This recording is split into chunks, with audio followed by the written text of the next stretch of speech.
All right. Welcome to the Viking Age podcast, the official podcast for the VikingAge.com. I'm your host, Adam Patrick. I'm the lead writer and editor for the Viking Age.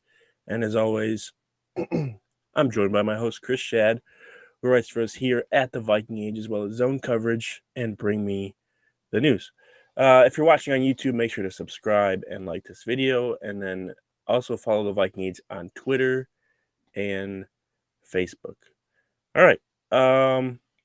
Before we get to the preview of Week 17 versus the Packers, and that whole debacle, we're just going to take a little look back at everything that happened during the last year with the Vikings. Pretty significant year, I would say, in Vikings history. A lot of things happened, a lot of changes happened, a lot of good things happened, a lot of memorable things happened. But let's just start at the beginning. Let's go back to January 2022. The Vikings played their last game of the season. I believe it was a Monday when it was announced that the Vikings had fired Mike Zimmer. That was expected. No one really batted an eye or whatever at that news. But then the surprising news was that, well, a little bit surprising, was that Rick Spielman was also fired as well as the general manager of the Vikings. Now, I don't want to, go back and look back at some of the bad things that happened at the end of this Zimmer-Spielman era, but I just wanted to ask you, Chris, aside from the Minneapolis Miracle, what's something that maybe will always stick out to you the most, or what describes the Zimmer and Spielman era of the Vikings to you? I think it divides into two phases. So you have the 2014 up until the 2017 season, and then the 2018 season until the 2021 season. I think that's kind of where this all splits together. The first season, or the first era, rather, I think it was about the defense, kind of that defense that Spielman and Zimmer had constructed. A lot of players developed rapidly under Zimmer. You have Linval Joseph, Xavier Rhodes, Anthony Barr, Harrison Smith. Like, those guys are borderline Ring of Honor players for the Vikings just because of their role on that defense. Then you have the second half, and I think that's easier for people to remember right now. Give it like 5 or 10 years, and people will probably think of the good times with Zimmer and Spielman. But I think the end, it just left a bad taste in everybody's mouth, where it was, Mike Zimmer trying to scrap together 8 or 9 wins every year, and Rick Spielman trading down in the draft, trying to replicate his 2015 draft class. So I think that there's two different ways that you can look at it. I think right now people are looking at it negatively, especially since how the new regime has fared so far. But I mean, it was a successful regime that just kind of, it ran its course at the end. Yeah, I agree. It did run its course. It was time for a change. Nobody really disagrees with that. I think with the Zimmer era, um, I think I learned to like enjoy watching defense. I don't know if I've ever enjoyed watching the defense play as much as I did during the Mike Zimmer era, because it was just fun to watch them, just stop everyone, especially during their heyday when they were one of the best, if not the best, defensive units in the league in 2017 and 2018 as well. It was fun to watch them just shut down pretty much everybody. And when they brought Zimmer in, it was needed. The team was kind of out of sorts, didn't have any structure or anything, and he came in and put his foot down and said, like, this is how we're going to do things, and if you don't like it, then you're gone. They had a pretty good track record as far as like keeping guys in line. There weren't really a lot of off the field problems. There were plenty of normal Vikings shenanigans. That's just how it goes with this franchise. But as far as Zimmer was needed when he came, and then his style just kind of wore out, which is expected when it's 8 years go by, and he didn't really want to adjust, and so the Vikings went a different direction. but I appreciate everything that he did for the franchise. Same thing with Rick Spielman. He did a lot for the franchise as well. And it was just time for a change. And it'll be, I don't know. I think a couple years we'll look back and look at some, like you said, look at some of the more the better moments from that era, because there's a bunch, and sometimes I think we tend to remember the bad moments at first, but there were a lot of good that came from that era. All right, so the Vikings fired Spielman and Zimmer. Then next, after their GM search, Ryan Poles leaves. Apparently, he was like the top candidate or whatever. He decides to go to the Bears. So the Vikings hired Kwesi Adofo-Mensah as their general manager, formerly with the Browns and 49ers. And then they hired Kevin O'Connell as their new head coach, the former offensive coordinator of the Los Angeles Rams, who just won a Super Bowl last season. And this is it. This is the new regime for the Vikings, Kwesi and KOC. So when these hirings were made, what were some of your maybe initial expectations for the Vikings for the 2022 season? Well, I think expectations were based off of what they were going to do with the roster, and we didn't really know. I mean, Yeah. We had looked at this roster the last couple of years and we're like, okay, they're an 8 or 9 win team. So maybe that's where the bar was. But when they started keeping everybody, it definitely was 8 or 9 wins, because that's what this team had done. Like, you had a couple of pop-up years. You had the 10-win season in 2019, and then you had the 13-win season in 2017. And I also remember, when the announcement that Kevin O'Connell was going to be hired, when Jim Harbaugh was here, and then he left, and all the KOC news dropped, and we're like, oh, they're catering to Kirk. Like, this isn't good. Like, this is just buying into the whole.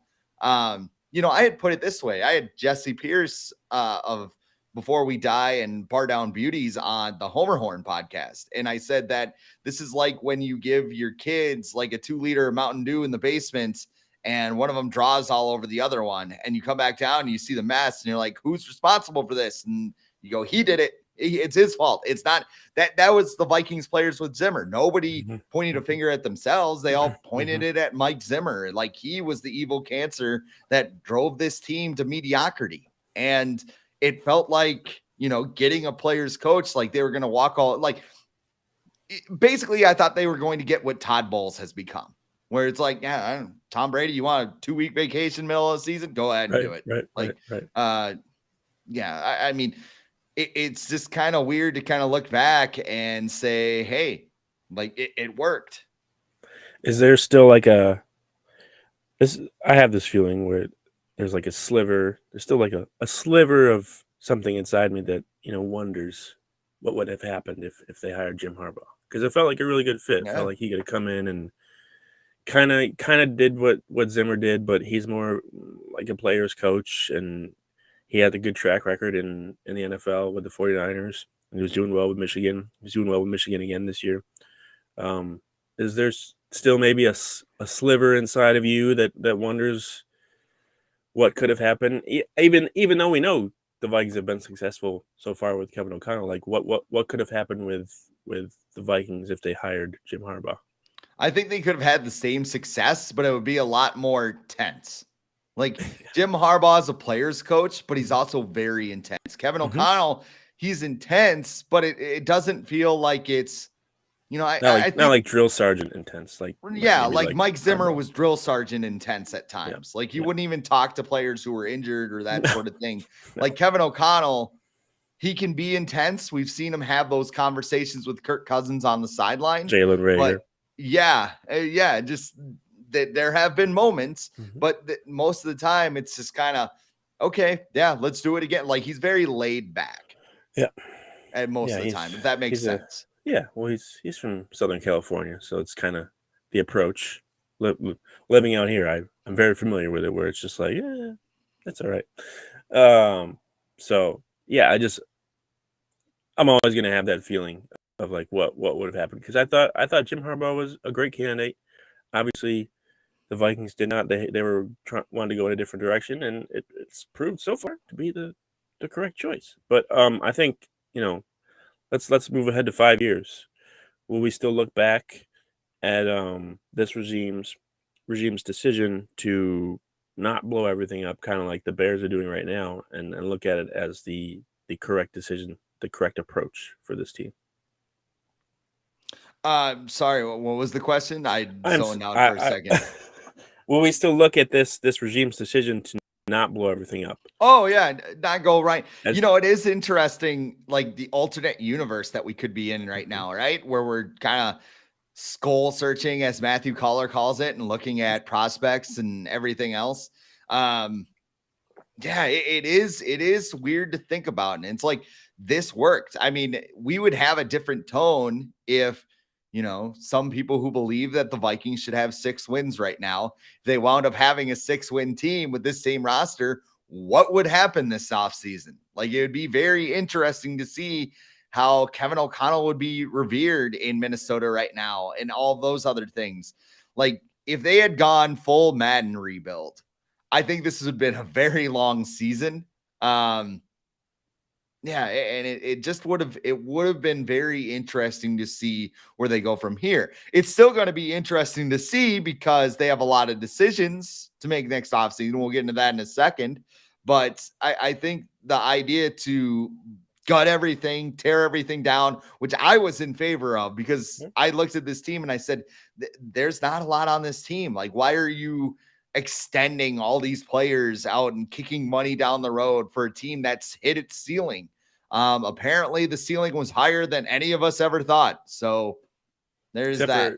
Except for Colin Cowherd, he saw this coming, the whole time. Yeah, visionary.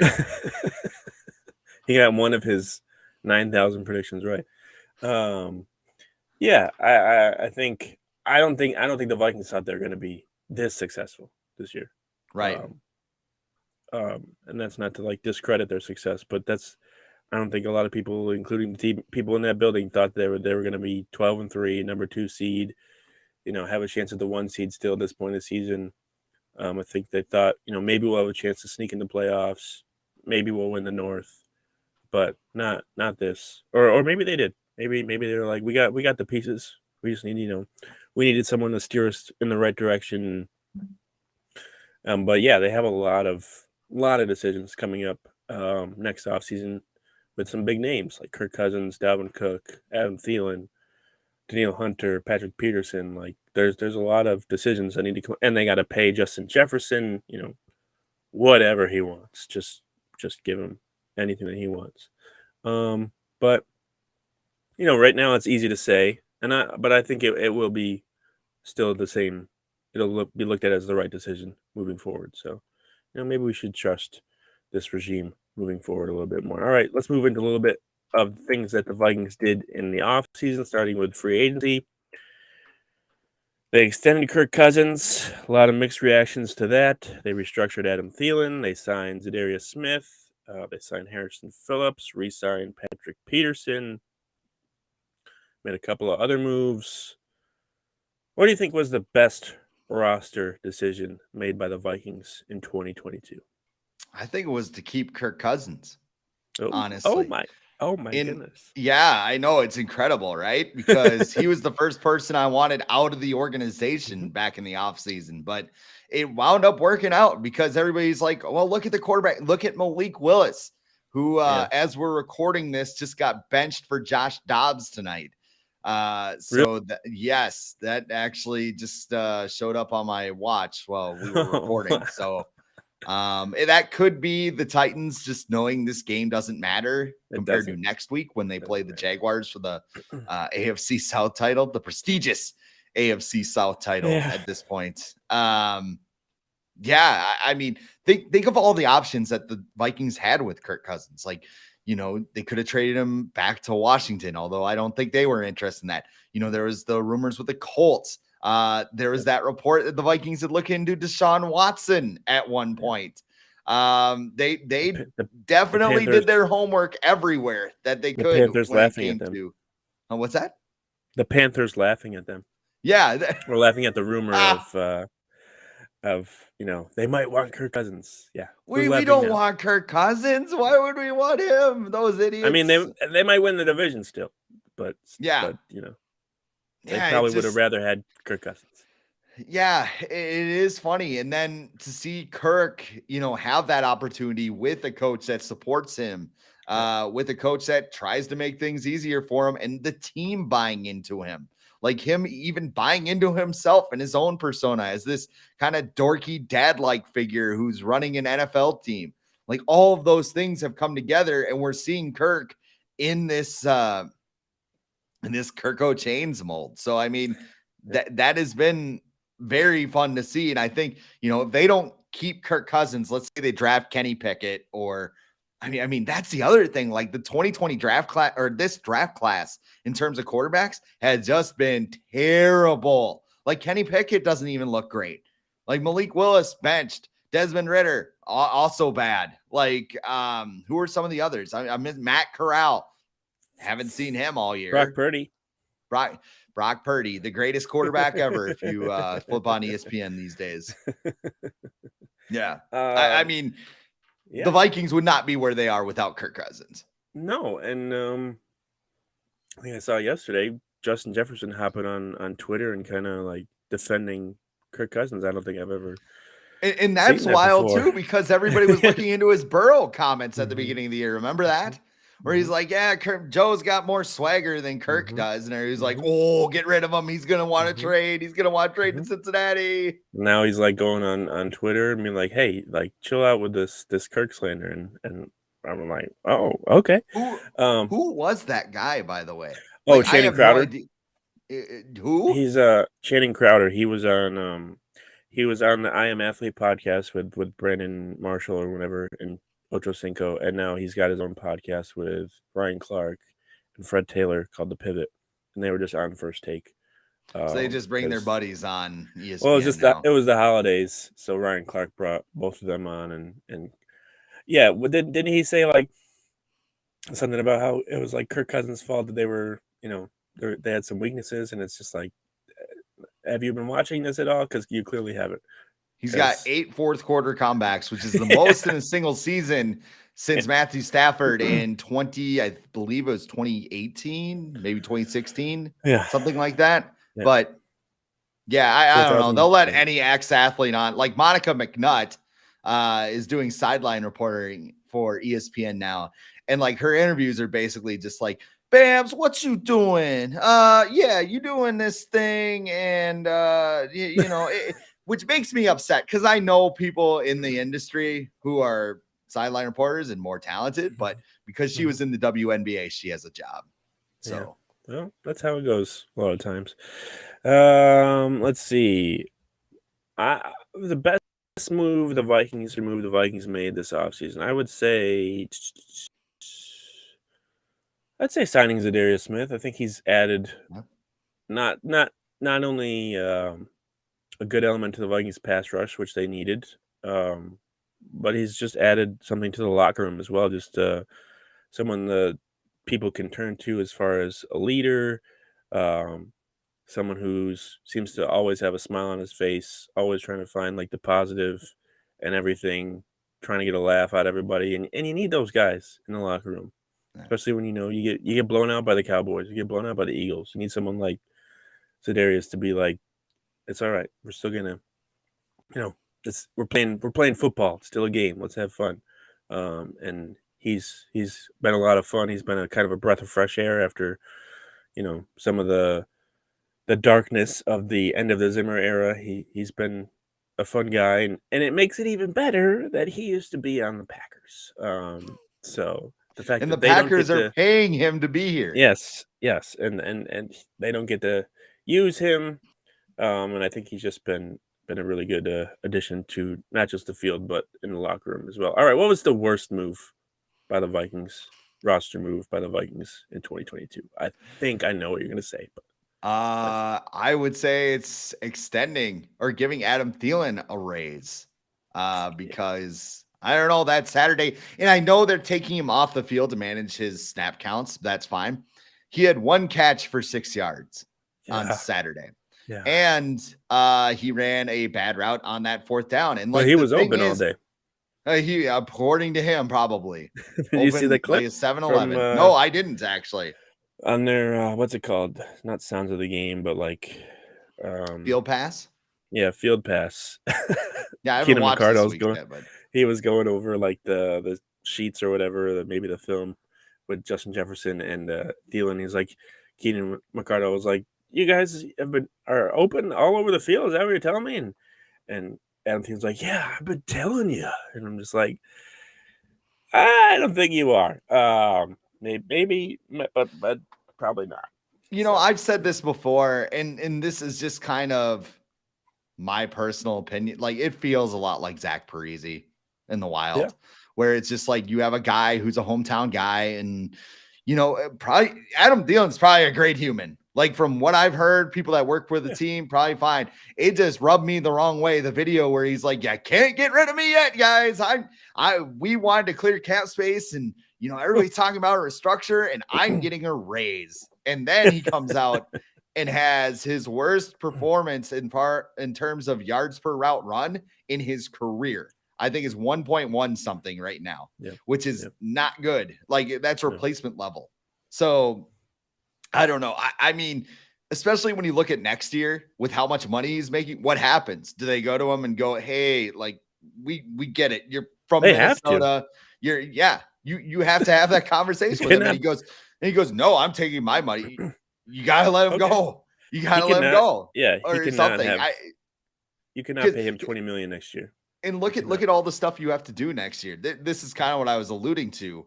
I mean, you have to get a veteran cornerback, probably.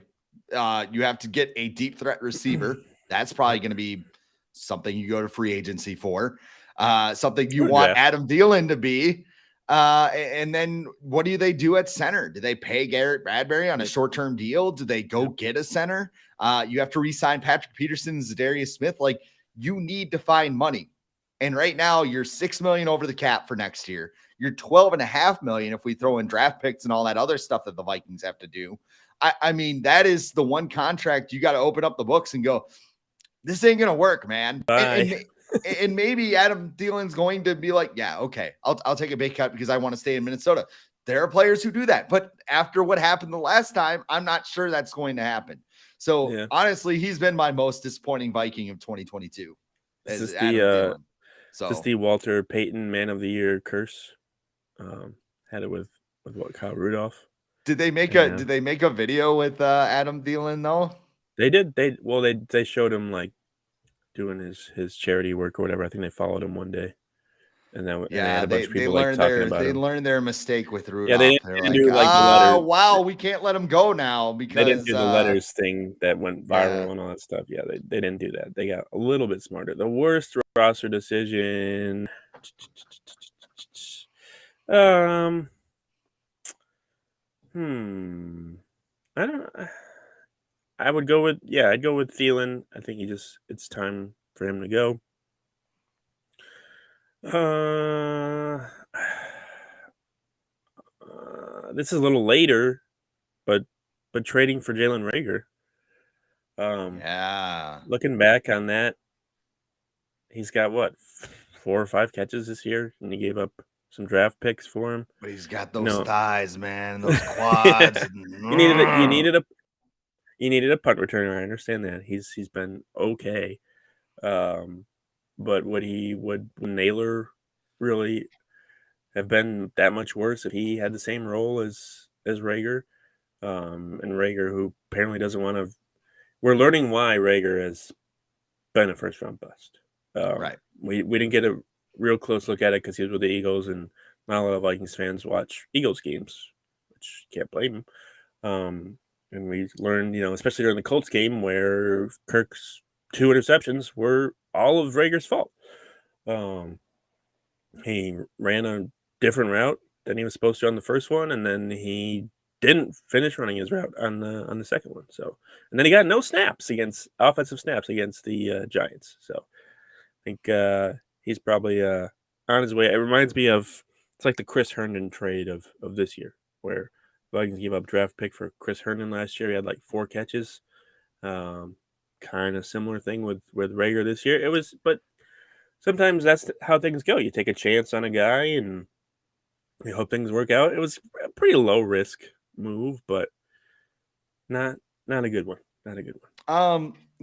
I was just thinking about this as we were talking with trades, trying to look up his first name. So I think Kwesi's done a good job overall in his first year as far as finding talent after the season has started. You got Kyrus Tonga, who's really been a good Oh, defensive yeah. lineman for the Vikings in the middle. Duke Shelley has been a great pickup to the secondary. And we Yep. haven't even mentioned this, the TJ Hawkinson trade, which a couple weeks ago, I'm kind of like, I don't really know about this. And, after his big performance against the Giants, that's got to be one of the best moves of the year for Kwesi. So I think overall, in terms of transactions, Kwesi's done a good job. It's just maybe the draft class is taking a little longer to develop than expected. Yeah. You're not going to bat 1,000. We know that with Rick Spielman and pretty much every GM around the league, but he's had some hits and he's had some misses. But all right, moving on to the draft. The 2022 NFL Draft, the Vikings did have the number 12 pick going into the draft, but then they decided to trade down, and they gave that pick to the Lions, who then went ahead and selected Jameson Williams, wide receiver out of Alabama.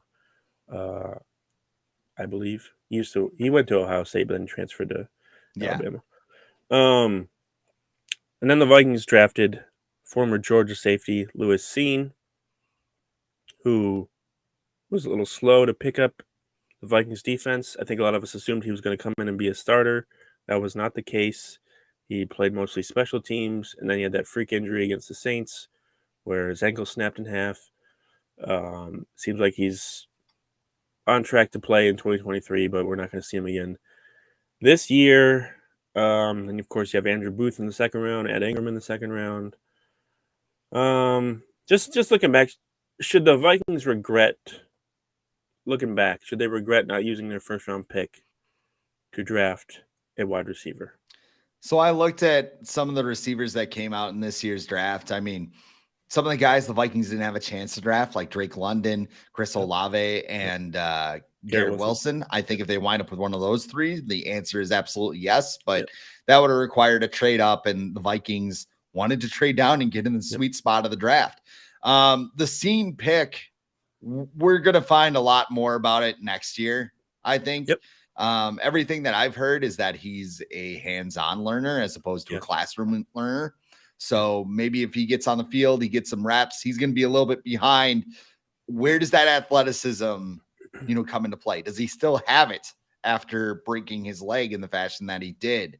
I look at pick 34 if we're talking about receivers, because like in the first round, you have Jahan Dotson. He's got 29 catches, 414 yards, 7 touchdowns. Modest. And he's been dealing with hamstring problems. So there's something there.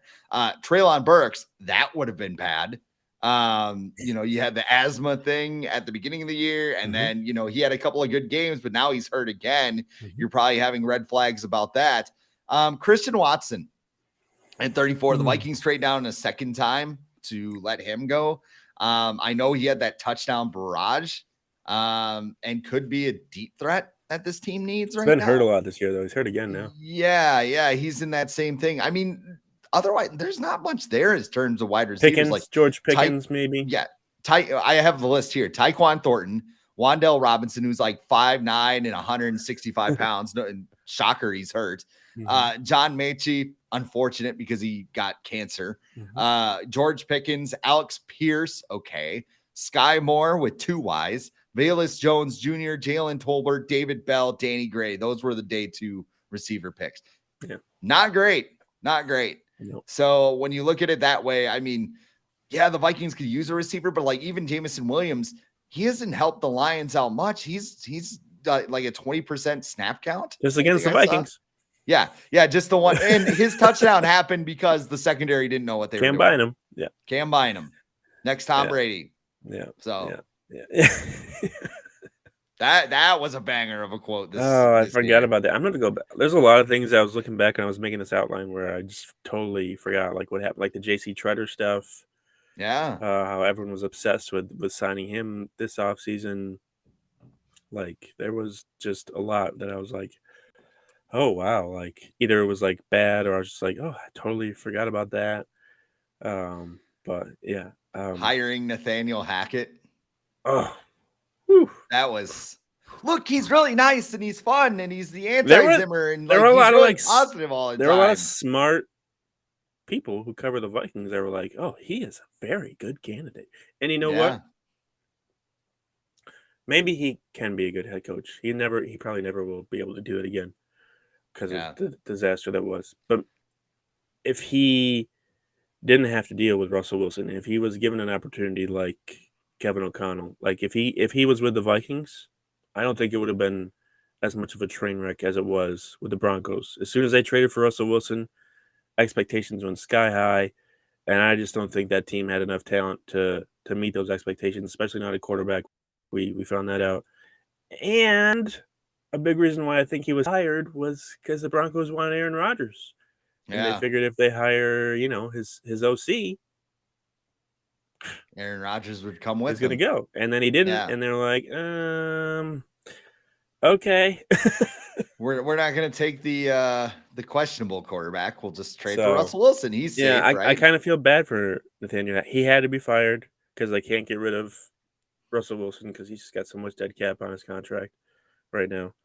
I But can't get rid of the whole team. The whole team wants to fight each other right now. yeah, right. Yeah. So I feel bad for the guy, but yes, the Vikings. I guess you could say they escaped a blunder there, and they got KOC. But yeah, a lot just surprising stuff that I remember, like lots of trading talk with Kirk Cousins. Yeah, the Deshaun Watson stuff. Like there's a lot you don't realize until you look back and you're like, all this stuff that happened, and you're like, oh wow, this year could have been so much different. Looking back, what letter grade would you give to Quasey's first ever rookie class? I'd give it a C minus. I'm being a little bit more generous just because you That's see generous. signs. What's that? That's generous.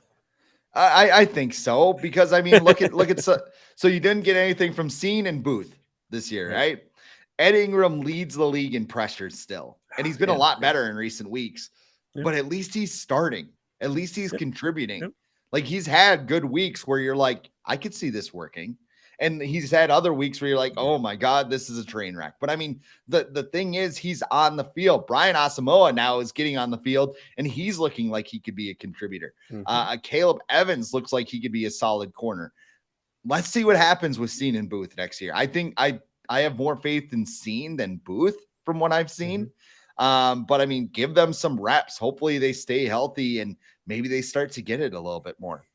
Yeah, I have more confidence in Scene coming back and making an impact than I do Booth. I think Booth's just gonna be dealing with injuries probably for a long time. He has been his entire football career, and playing at the highest level, I don't think it's going to make that any better. Maybe there's a way the Vikings can figure out how to keep him healthier, but some guys, that's just how it goes when you play football. All right, moving on to the Vikings roster cuts at the end of training camp, at the end of preseason. The Vikings cut Sean Mannion. They cut 7 players from their 2021 draft class, including Kellen Mond, Wyatt Davis, Chaz Surratt.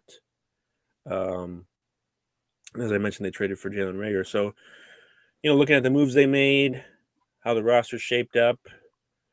They also cut. I remember this guy too when I was looking back. T.Y. McGill, remember him from the preseason and Yeah. how like he was just like the preseason star. Yep. Then he got hurt or whatever. So I'm like, oh yeah, I remember all the hype around him.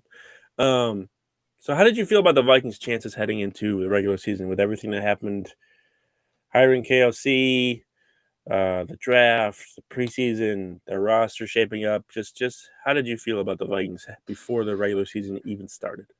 8 or 9 wins. Like again, same roster, right? And I Yep. mean, we didn't know what Kevin O'Connell would be like as a head coach as far as game management, as far as, getting his player. I mean, winning through the margins. That's what Kevin O'Connell has established. Like this isn't a dominant team, but it's one that finds a way to win usually. I didn't have I didn't have very high expectations once the season started. It was kind of like, okay. And once the wins piled up, I got very excited about their chances. So, I mean, it was kind of like an observation year, and seeing how it turned out, it's been a pleasant surprise. I would say winning the division was probably the ceiling I had for this team going in, and nothing really more. And they've already done that.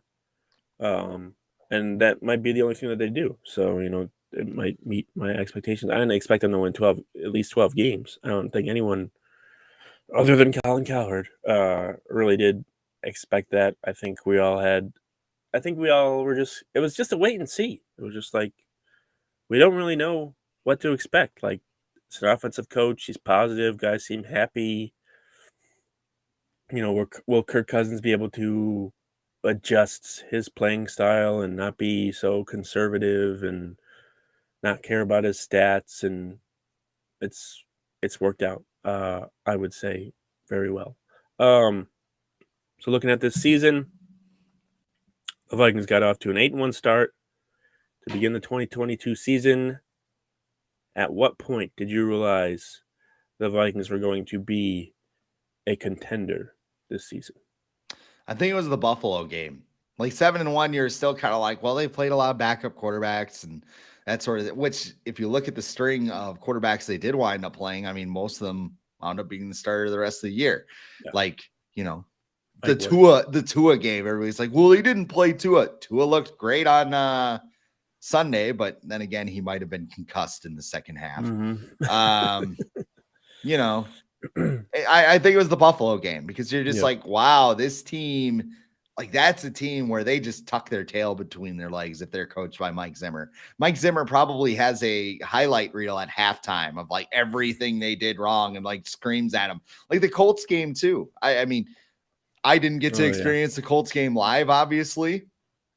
So I think that might be the moment everybody was like, wow, there's something special with this team. I think it was Buffalo, because also the week before you had a comeback too against the Commanders. And we've seen that from this team before. Like we've seen this, where they look like they're finally getting it, and then they go out and they get smashed the next week. And they got smashed for the first, I don't know, 40 minutes in Buffalo or whatever it was. And then they came back and win. So, I mean, I think that was the moment where it's like, okay, this team could do something more than just win the North and be one and done in the playoffs. Yeah, I think the Bills game definitely was like, okay, like this is not just a team that's gonna sit back. I think that they figured out a good formula how to win games. They're never out of it. Clearly with the Colts game, clearly with the Bills game, and like people say like how the fumble at the goal line was a fluke and everything. It's like, yes and no. If the Vikings didn't go for the ball, then the Bills recover and then game's over or whatever. But they fought every second of that game, and that's just the mentality that Kevin O'Connell has instilled into this team. Doesn't care. He doesn't care what the score is. He's like, not out of it until the clock is 0-0-0, and you have fewer points than the other team. So that's a good mentality to have going in the playoffs. And it's just been a fun season. And what has been your favorite moment of this season so far? Is there one that I don't sticks think out to it's, you? yeah, I don't think it's been one that's on the field. The I think whole it's, thing. a lot of things, like Kirk wearing the chains on the plane. Yeah. That's obviously one of the highlights of the season. Kevin O'Connell's post-game speeches, like Oh each yeah. and every week. I mean, some of them just kind of sound the same after a while. It's like, The you know 17 what, game guys? balls. We talk about everything and everything getting better. And you guys, we still got a long way to go, but we found a way to win. And I bleep and bleep and bleep, bleep, bleep, F-bombs everywhere. And then the 61-yarder on Here's Saturday. 9 game That balls. was, yeah. You get a game ball. You get a game ball. Yeah. You get a get. Greg Joseph's 61-yarder. Yeah. Also, I mean, that's just a surreal moment for Viking fans, because it's like he lines up for that on Saturday, and I'm sitting there going like, I guess we're going to overtime. You might as well try it. And then he hit it, and I'm just like, okay. This team this year, I knew it sounds so like, I don't know, Disney movie-ish, pompous or whatever.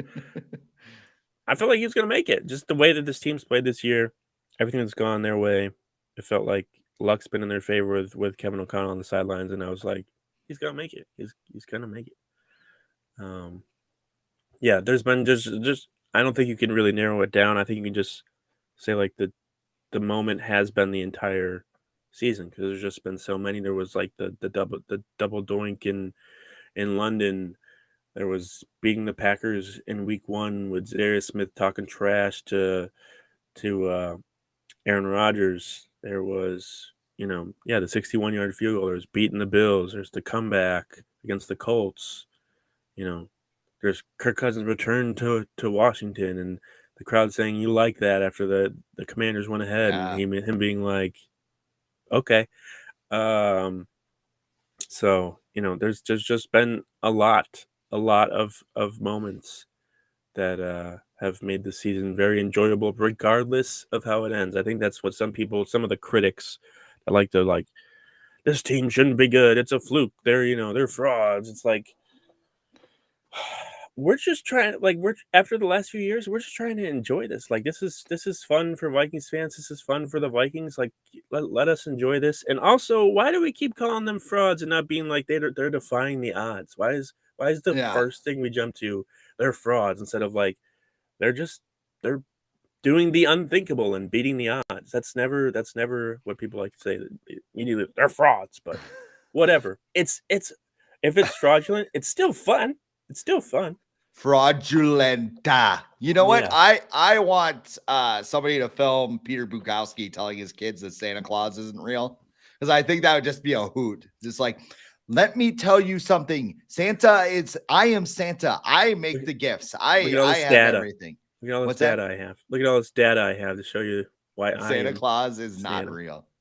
This is like this season has been like Friday the 13th movie, right? Yeah. Like people, like eventually, you have the teenagers and they seem to be getting the best of Jason, right? And they seem to be avoiding fate.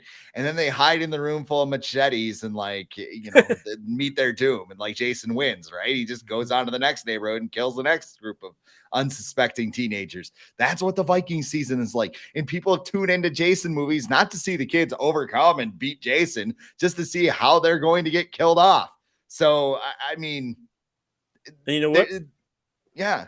I mean, I don't care. I don't care how they do it. 12 wins is 12 wins. One of the most historic dynasties in NFL history, the Patriots, got started because of a bunch of luck. Tom Brady doesn't play if Drew Bledsoe doesn't get hurt.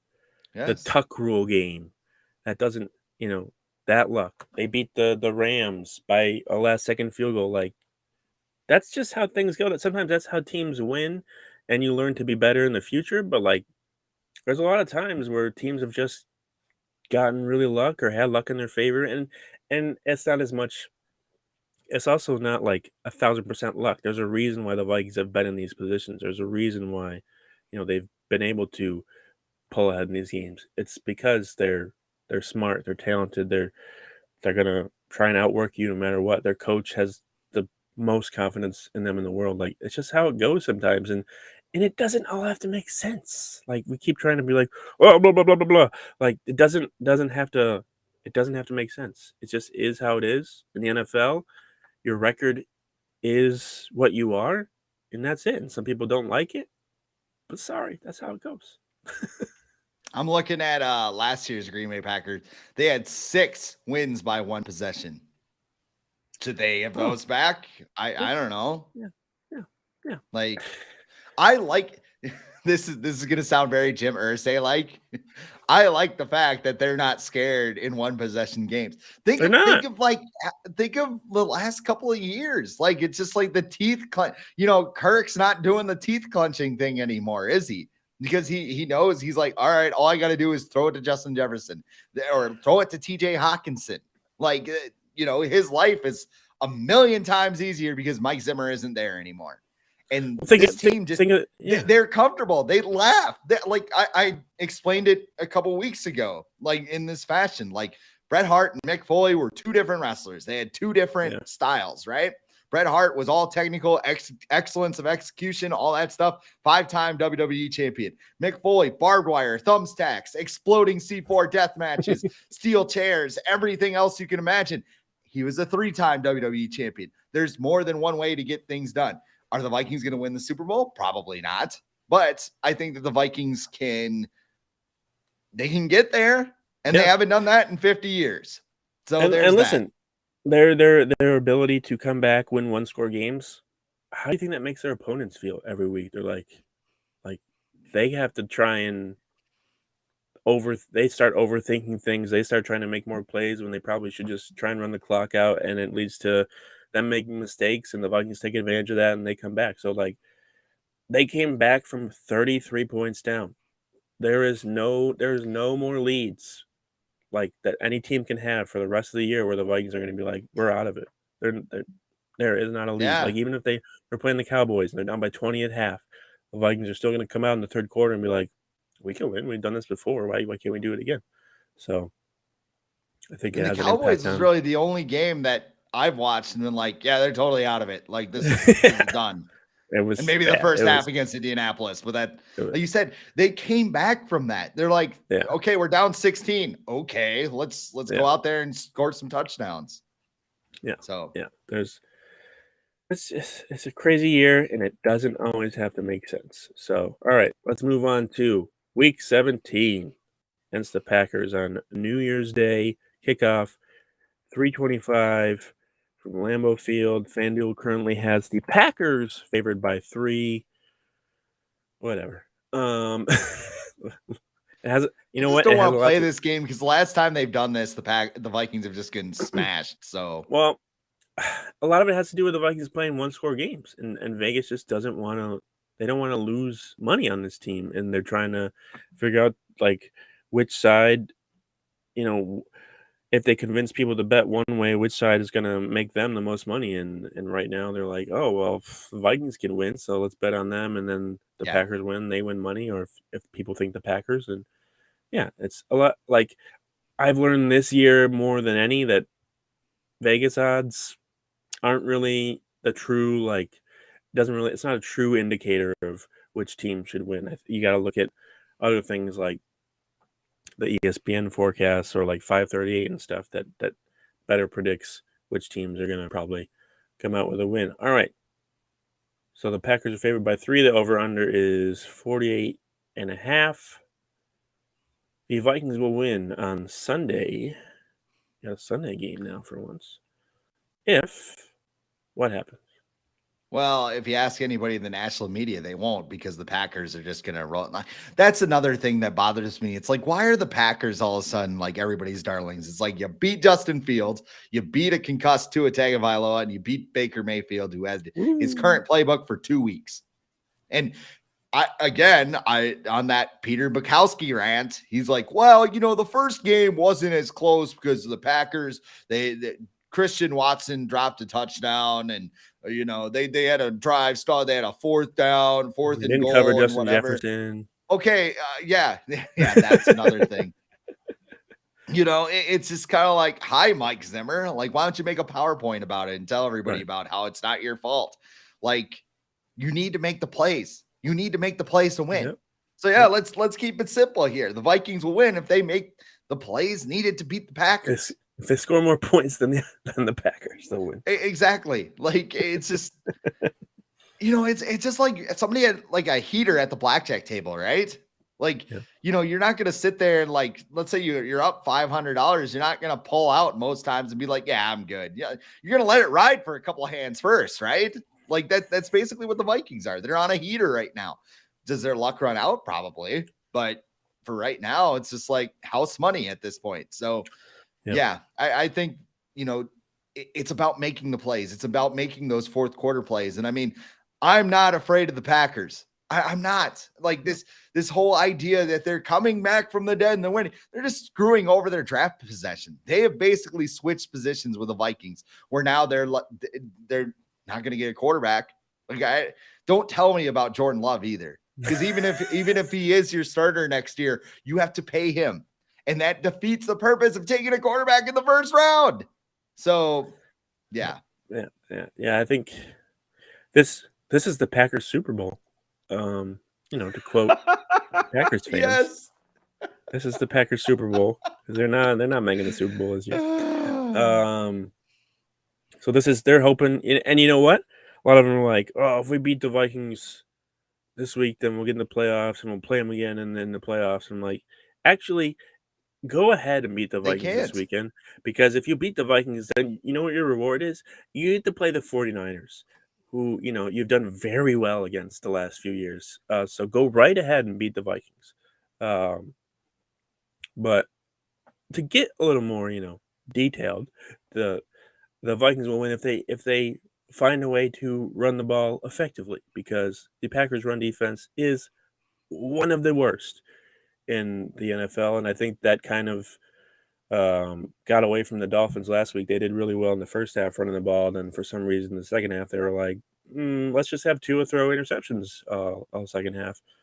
And they got away from that because the Packers rank last in the NFL in the last 6 weeks in yards per carry allowed at 5.3 yards per carry. I know Dalvin Cook hasn't been the best this season or the last few weeks, but just find ways to get him the ball effectively. Get Alexander Madison in there. Ty Chandler is going to be healthy this week. He just got activated off injured reserve. Maybe get him in there. Get him a few Yeah. looks. Just find ways to run the ball. Dalvin Cook had 4 touchdowns in Lambeau 2 years ago. He can play well at Lambeau. No, there were no fans in the stands, but that's why he was able to do the Lambeau leap.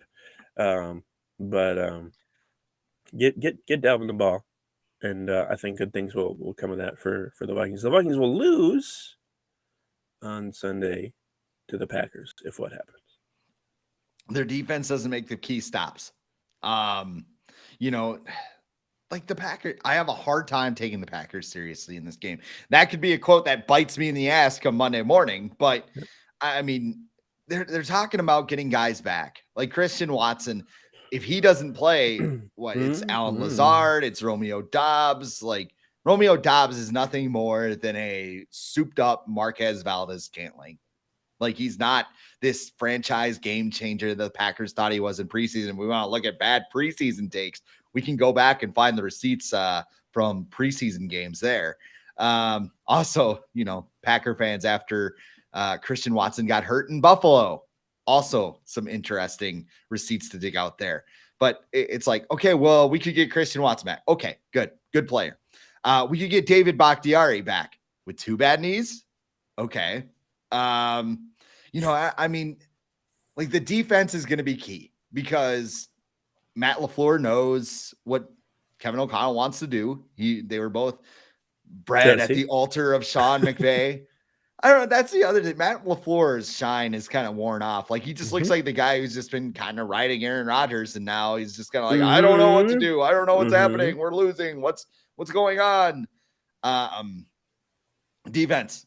They have to show up, I think, and they have to put an end to this game early. Because I think if the Packers jump ahead, if they cut out to that big lead at Lambeau, it's going to be hard to make a big comeback. So I think the Vikings need to jump ahead and whatever. I didn't really answer your question, but I kind of did.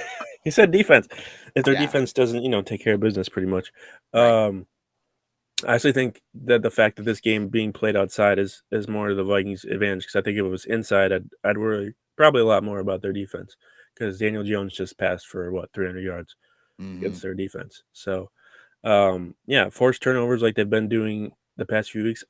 I think one thing, Justin Jefferson is going to be a big topic going into this game. I think they got to not force the ball to him, as much as they might want to. The Packers' pass defense is pretty good. Justin Jefferson in Lambeau, his two trips to Green Bay have been not good. I think he's averaging like 42 yards per game. It's only been 2 games, but still. At the same one time, of those was with Sean Mannion. Yes. Probably point that out. Yes.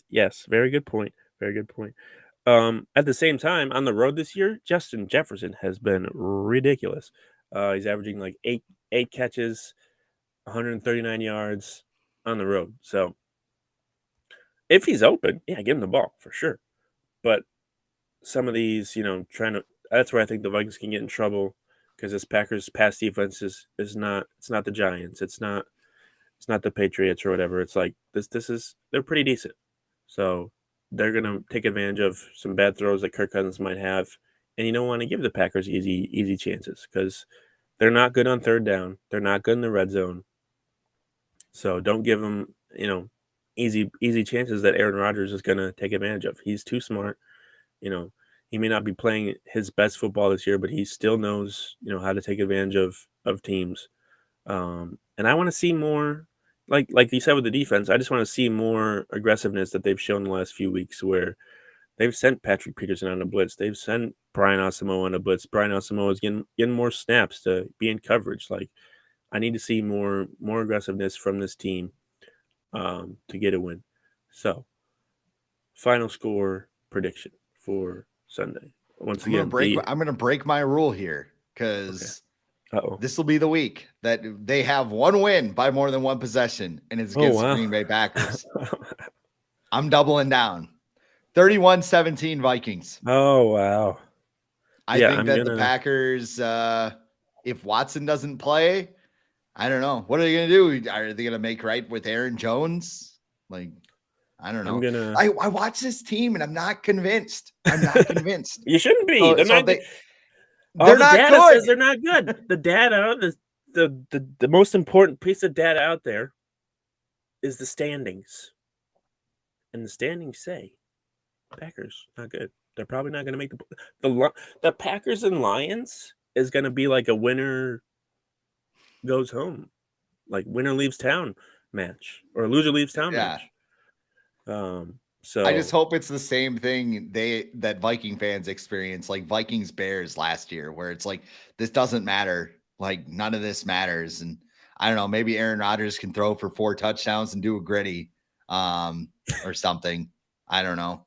Please don't do that, Aaron Rodgers. Yeah. My score prediction is going to be 24-22 Vikings. So they win, and then Vegas still wins because the Packers won't cover. Or wait. If the Packers win by 2 points, that would mean they have to win by 4. So okay, so never mind. 24-21 Vikings then. My clever score didn't really work because I didn't think it out because I've been off all week. So 24-21 Vikings, and the Vikings will keep pace with the number 2 seed. I think the Eagles are going to lose again this week, and then next week it's just gonna might get the number 1 seed. We'll see. So that's it for today. It was fun kind of looking back at everything that happened this year. It's been a crazy year. I think it'll go down in probably Vikings history as a very important year for the franchise, and hopefully it's the beginning of a new era, or it is the beginning of a new era, a good era for the Vikings. But that's all our show for today.